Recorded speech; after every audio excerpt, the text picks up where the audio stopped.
Ένα αυτοκίνητο που έχει κεραμική επίστρωση πλένεται διαφορετικά? Ναι.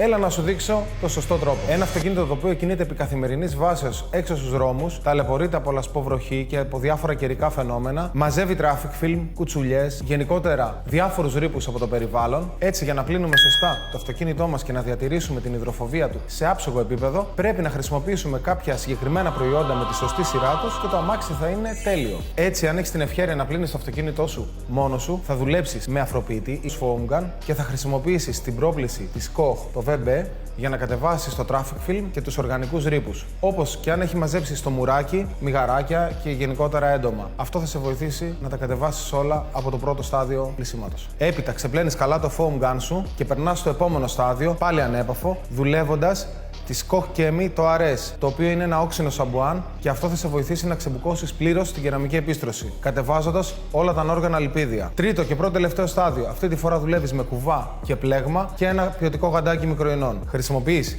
της Koch Chemi το GSF, το οποίο είναι ουδέτερο σαπούνι, για να έχεις αυτή τη φορά επαφή με τα πάνελ του αυτοκινήτου σου. Έτσι δεν θα κάνεις αράχνη πάνω στα πάνελ του αυτοκινήτου σου, γιατί με τα προηγούμενα στάδια έχεις ήδη κάνει την κατάλληλη προεργασία για να φτάσεις σε αυτό το σημείο. Τέταρτο και τελευταίο στάδιο. Αυτή τη φορά, αφού έχεις ξεπλύνει πάρα πολύ καλά το αυτοκίνητό σου, δουλεύεις της Geon το Wet Coat, το οποίο ρίχνεις μια-δυο ψεκασιές σε ένα πάνελ και ουσιαστικά με αυτόν τον τρόπο φιλμάρεις την κεραμική επίστρωση και την προστατεύεις. Τέλος, ξεπλένεις πολύ καλά τις επιφάνειες του αυτοκινήτου, δουλεύεις blower αν διαθέτεις, ιδάλλως 60x90 πετσετούλα τη μεγάλη, ώστε να τραβήξεις τα περισσότερα νερά. Σημαντικό να πάρεις την πετσετούλα σου από τον κουβά και να τη βάλεις στο πλυντήριο, ώστε να την πλύνεις 40 βαθμούς με απορρυπαντικό και χωρίς μαλακτικό για να γίνει τέλεια πλύση. Και αν έχεις κάποια απορία ή αν δεν κατάλαβες κάτι από το βίντεο, είμαι εδώ για να σου λύσω κάθε απορία. Στείλε μου ένα μήνυμα. Γιατί στην Prime Detailing Studio η φροντίδα του οχήματός σου είναι η προτεραιότητά μας.